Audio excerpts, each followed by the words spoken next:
हाँ, वहाँ हमारे लोग लगे हुए हैं, काम कर रहे हैं। और उसके अपोज़ में एसी श्रीनिवास को टिकट दिया गया है, जो कांग्रेस का कैंडिडेट है।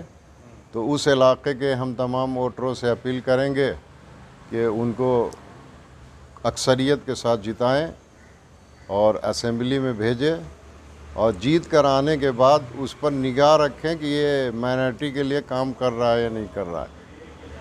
अखंडा श्रीनिवास मूर्ति भी बीएसपी कैंडिडेट बनकर मैदान में। उनका तो खैर मामला ख़त्म हो गया है, और अखंडा श्रीनिवास मूर्ति ने जिस वक्त वो दंगा फसाद हुआ था, उस वक्त अगर वो मजबूत स्टेप लिए होते तो शायद आज उनको ये दिन देखना नहीं होता।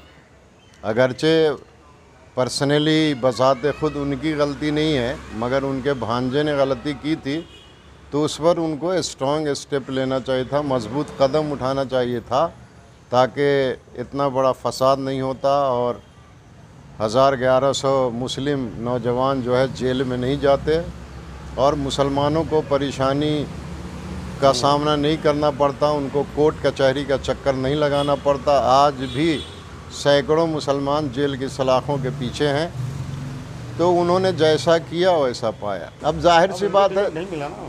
जितने कैंडिडेट खड़े होते हैं वो तो सब अपील करते हैं। बीजेपी वाले भी मुस्लिम वोटरों से अपील करते हैं कि हमको जिताओ। की सजा मामू को मिली, आपको नहीं लगता कि नाइंसाफी हुई? नहीं, चूँकि बरसरे इक़्तिदार जो थे वो अखंडा श्रीनिवास मूर्ति थे, तो उनके भांजे ने गलती की तो पनिशमेंट करने का उन्हीं को चाहिए था कि वो पनिशमेंट करें उनको।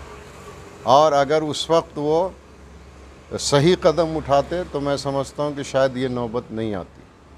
हमारी अपील यह है कि पुलकेशी नगर के जो वोटर्स हैं, आवाम हैं, उनको चाहिए कि वो सेकुलर कैंडिडेट और कांग्रेस का जो कैंडिडेट है उनको अक्सरियत के साथ कामयाब करें, जिताएं और उनको असेंबली में भेजें।